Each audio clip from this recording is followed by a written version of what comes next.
your body is a kind of yogic position. But if you're all slouched, it's a yogic position that is blocking some energies that, according to these traditions, you want to be able to flow properly by being upright, and you just look great. So, okay, you've got it. You're all sitting there just splendidly. You can think of that you're hanging by your head from a sky hook, and that will put your head into the right relation to your body, and just relax your jaw. We are used to clenching. Now, the first part of the technique is the peaceful abiding part, and that's working with the breath. Being alive, everyone is breathing. So just for a second, notice that you're breathing. No special technique. Just air comes in, air goes out. Whole body feels like it's breathing sometimes. For this technique, I want you to get a little more precise about breathing, because this is now going to be mindfulness of breathing. So because our minds are so used to being unpeacefully abiding, there are two ways to find the breath. And one is to place your mind gently at the nostrils where the breath is coming in and out. You may notice that the air is cool coming in and warmer going out. So there your mind is, at your nostrils. And just note that, or know, or see the breath going out as far as it goes out. And then it comes in as far as it goes in. Now, you are not following it. You're stationed at the nostrils, but you're just noting the air going out and in. And the traditional image is like a guard at the gate of a city, watching a train of mules going out the city gate and then coming in the city gate. So the breath is moving, but it's moving past that point at the nostrils. All right, just do it for a few minutes. See what happens.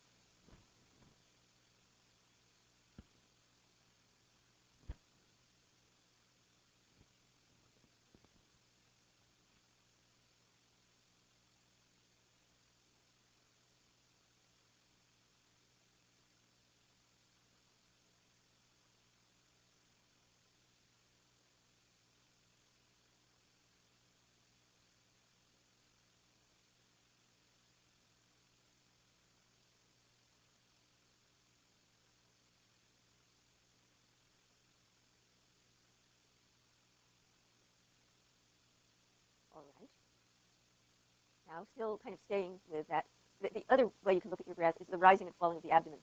And teachers always say that, but then they just assume that you're doing it at the nostrils, so that's what I'll assume now, too. You may have noticed that as you were observing the breath going in and out, some of the mules in that mule train turned into other kinds of objects of your mind. That is, you had thoughts about something else. You know, if you didn't eat lunch, you might have thought, I'm hungry. And you might have thought, oh, you know, my XYZ is all messed up and I'm never doing it. Or thought about what you're going to do later in the afternoon, or, you know, whatever. And you probably thought, oh, I'm a bad, you know, it's only 1 minute into meditation and I'm a bad meditator already. Well, this technique includes, remember, includes precisely that. That's part of your meditation. So the second aspect of this, which is the developing insight part, is that, so you're there, breath is going in and out, and along comes an urgent thought. So it's not just one of these little things that goes flitter and it's gone, but something, you know, you need to think it. Or you hear something.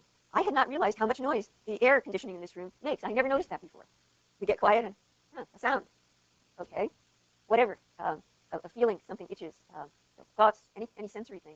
What happens next is that you turn your attention towards that thing.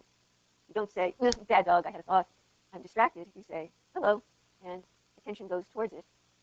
And you observe it until it goes away. You may say, well, my tragic whatever is not going to go away. Well, just watch, remember impermanence.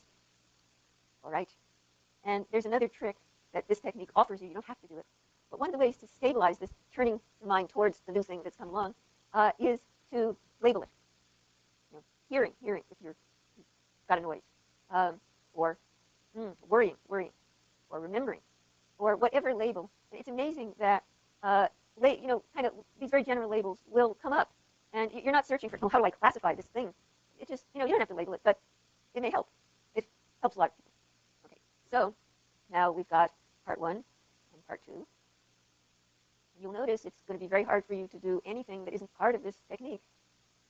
I can see from some expressions some of you are experienced at having problems with meditation. All right, let's just try it and see what happens. Okay, another few minutes.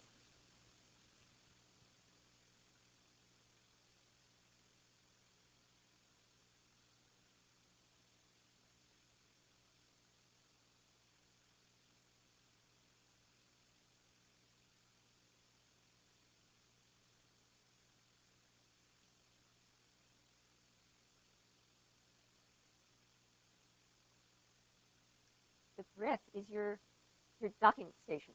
So something has come up, you've observed it, maybe you've labeled it, it changes or it goes away. Just come back to the breath until something else comes up.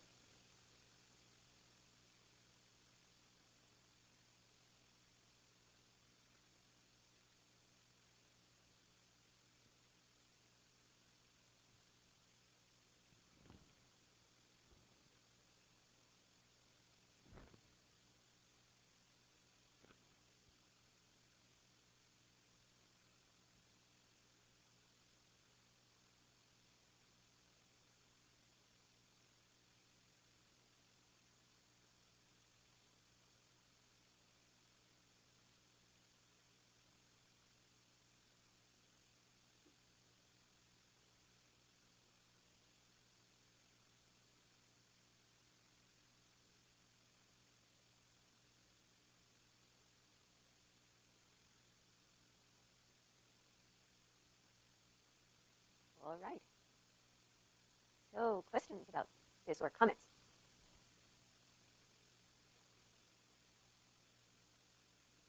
Yes. But thinking about those things is part of your technique.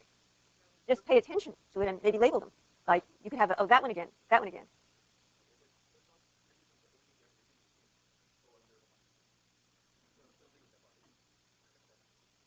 See? I said you wouldn't believe me. You're the truth. Thank you. Now, familiarization helps. So do this. Give yourself a big meadow to do it in and to notice that that's exactly, there'll be a texture to that kind of problem. Or it's not, see, I have trouble with this too. I just said problem, falling into it. There's a texture to that, and you can see it. There's a story of a Zen teacher, Suzuki Roshi, who had a center in the Bay Area, where a student came up to him after the, not you just did 5 minutes, 45 minutes of meditation. Said, oh, I didn't do the meditation for the whole time. I'm such a bad meditator. I just can't do this. And so Suzuki Roshi said, oh, you didn't meditate for the whole time. And the student said, huh. And he said, how do you know that? So what you just said, you see, you knew it's just what your mind was doing. That's a kind of mindfulness. You all can remember what happened in the last few minutes, when you were meditating or trying to meditate or whatever you were doing, right? There you were. You knew what your mind was doing. So give yourself credit. You know more than you think, yeah.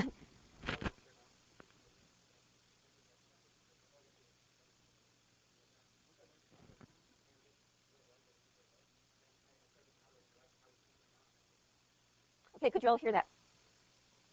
One of the rules of webcasting is I have to repeat things. And I forgot with yours, but okay, the advice was that here's someone who's meditated for a long time and started out judging and saying, was today as good as yesterday, better or worse, that kind of thing. And then when he stopped doing that, it was what it was, which is a form of mindfulness. Yes. The falling asleep problem. All right, now. Okay, good. Yeah. There are all kinds of traditional ways to talk about that and how it's a defense against blah, blah. They don't know the way that we sleep or don't sleep here. Probably you are falling asleep because you don't sleep enough. And you have something that has a technical name. It's called sleep debt. Remember the Exxon Valdez oil spill? Actually, it was sleep debt rather than the amount of alcohol that he had in his blood. If you were in my psychology of sleep and dreams class, part of your homework would be to get enough sleep. So just try it. Everything goes better. You have people who sleep have more fun, whatever the color of their hair. And your classes will go better, and you'll have more time. You had a question? There was another hand there.